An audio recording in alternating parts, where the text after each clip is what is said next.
definitely. Ready? All right, hi, I'm Doug Haugen with WINOmagazine again, and I'm here with Robert O. Smasne. And I would tell you what winery Robert O. Smasne is from, except that's really hard to pin down definitively. Robert, welcome. Why don't you tell us about all the different projects that you're involved with? Well, winemaking is my passion. It's my life. It's what I do. Currently working with 22 wineries in the Pacific Northwest. 22 wineries? Yeah. And it's going to go up to about 24 in the next couple of weeks. I just love to make wines.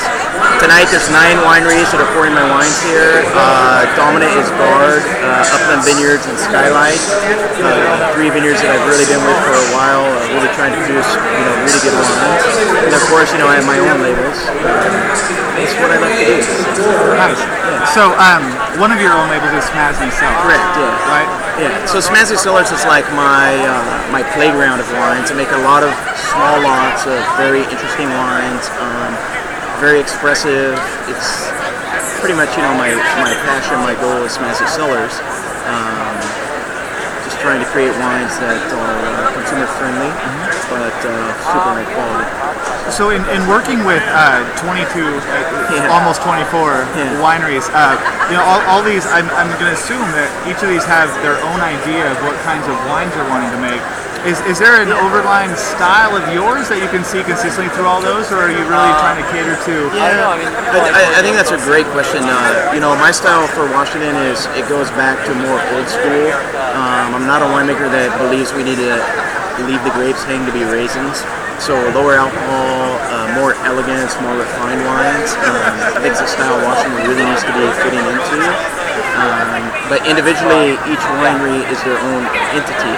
And it's a question that a lot of people ask me, how do you craft their wines to be different than yours? But it has to go back to the fruit sourcing, yeast selections, barrel selections. It all ties into have a different product at the end. So how did you get started? Tell me about the history of your winery. So my history is I'm 4th generation. I live in the Yakima Valley. My family's been farming there for over 100 years. And I went off to college and I got a double Bachelor of Science in Biology and Chemistry. And then my first job, really professionally, was to work at Covey Run. And at that time, it was a really fast-growing company. I got to work with David Lake, Dave Crippen, some really, really good winemakers. And from there, it just blew up. I went and worked with Jean-Francois, Pepperbridge, Norm McKibben. At that time, Christophe Bellone was making wines at Pepperbridge. So, I got to see that high-end, small scale. And I left there and I went to ANC, made the 04, 05 vintage there. And then at that time, I started consulting, and that just blew up really bigger than I thought it would. So it makes me feel good that I have a lot of people that trust me with their wineries. Basically their guides. So you have people just knocking down your doors? Yeah, hey, look, you want to start a winery? Yeah. To do it. See, the big thing now is to have a winery, but a lot of them don't understand how to make wine or quality wine. A lot of wineries that come to me and they're making wines, but they want their quality to get better. And it makes me feel good that they come to me because they understand that I can do that for them. So a lot of winemakers talk about you have 6 months of just beautiful time going to winemakers dinners and handshaking and glad handing, and then you have the other 6 months where the harvest starts coming in and you don't get any sleep and you don't see your family, and you go right into press, and then you're getting things into the barrel and you're trying to get things out of the barrel from the last vintage stuff. How do you manage so many wines during that time? Yeah, I get that a lot. So for me, I don't have that. I have the glamorous every once in a while, but I'm a worker. I love wine. I love to be in the cellar. I love to do that. So I'm always doing something with wine. I have some really good people that work for me, so I have really good assistants at certain wineries, things like that. But it's not all glamour. Wine is a lot of hard work. It's something that you really have to be passionate about and believe in. So it's very hard to manage. I built myself a computer program where I could track all my wines at every winery. So if I tasted today, like say Guard, I'd go back and write my notes down, and then next time I'd be able to see them, and I know every wine where it's at. So it's a lot to juggle, but it's what I love to do, so it's fun. So what are we going to see coming up? Are you going to be starting to spend more time on Smasne Cellars, or you're just going to keep taking on new clients? You know, Smasne Cellars and my labels, Almatera, Farm Boy. I just started a label to go directly to China. It's called Lion's Dance. But, you know, that's my focus. But the others, I love to help people. I love to interact, you know, the relationships with the owners, doing events. I mean, I love that, to help them out and build something for them for the future is what I love to do. So, you know, my philosophy of winemaking is probably more, you know, I grew up on a farm, you know, and my family's farmed forever. So I believe that the wine grapes and wine is part of the vineyard, but truly, really, really good wines are from, you know, passion. It's what you believe in. It's what you do, and I do that every day. It is the best job. So, I mean, it is like amazing.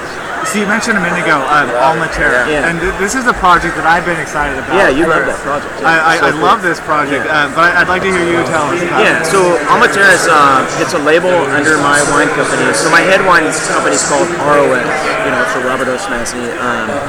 Almatera is a label with Dr. Alan Bisaka, who's one of the leading geologists in the whole Pacific Northwest. Very brilliant man. He's been involved in like 6 of the 10 Washington State ABA certification processes. He's just brilliant at what he knows, and it brings that element into what we're trying to do. So the Almatera project would mean Spirit of the Earth. It's a project I'm concentrating on Syrahs mainly, and I'm doing 3 different Syrahs from different AVAs, and they're all made identically. So the only difference, the date I picked them and where they came from. Aged in the same barrels, same yeast, pressed the exact same way. So it's really an educational piece, so the consumer can see that different varietals from different regions taste differently based off of where they came from. It's just a fun project. And then in addition to the 3 single AVA, single site wines, you do a blend of those. Yeah, I do. The 4th bottle in the set is my favorite blend of those 3 wines.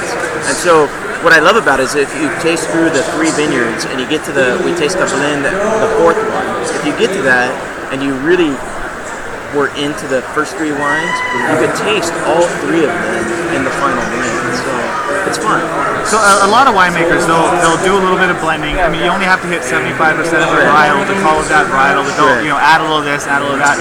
In your blend, in the Almatera thing, it's still, your blend is still 100% Syrah. Yeah, definitely. Yeah. It's just blended from the different sites of Syrah. So, you know, like in Smasne Cellars, I'm doing blended wines. I'm really a guy that's really digging into like concentrating on a vineyard or an ABA. But Almatera, they're all individual exactly from that vineyard. So it's just showing the consumer that as a winemaker, not only can we manipulate it, but where the grapes come from, they taste uniquely different. Well, it's true, and you gave us an opportunity last year to try through them.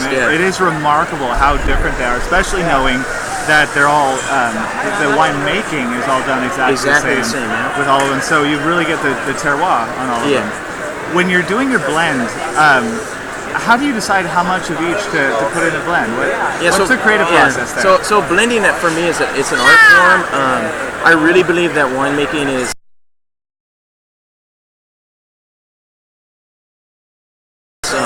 you can't make again, no one can make again. But when you sit down and you do blending, I do it over a long period of time. And you're tweaking 1%, 0.5%, just trying to come up with what you think is the best of what you have to work with. So, and then, you know, it's vintage specific, it's vineyard specific. Just really we're trying to make the best wine that you can with what you have. So how many vintages do you have out now of the Almatera? Almatera we have, we started in 06, so we are on our 4th vintage.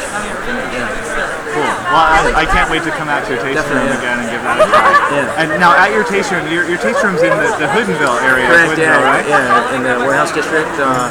Within that tasting room, we're tasting my 3 labels, so the Smasne Cellars, the Farm Boy, and the Almatera. And then Guard, which is Josh and Lisa Lawrence's winery, and I'm their head winemaker. We also share that tasting room with them. So it's fun. We have a lot of wines open, and people love to come to our tasting room because we have fun. Yeah, I can't wait to come out again. Definitely.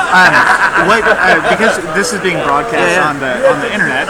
Let's talk internet a little bit. Are you doing anything to capture the power of social media at all? I just started, of course Facebook and just getting out, with Twitter and just starting to do it. But I think it's something that's take us from here to the next level and really capture hopefully an audience outside of here that's never heard of my wines or tasted my wines, and we can keep getting people to talk about them and get the hype going. So where can people, let's say Twitter, where can people find your wineries on Twitter? So like for me it's at Smasne Cellars, and then you have at Guard Vintners, you have at Skylight Cellars, I think you have at Upland Estates. So a lot of different wines. Well, thank you so much for your time today. I can't wait to come out to your tasting room again. Very, very good. See you soon. Great. Cheers. Thanks, Robert. Yep. How are you guys doing? Having a good time? Oh, definitely a good time.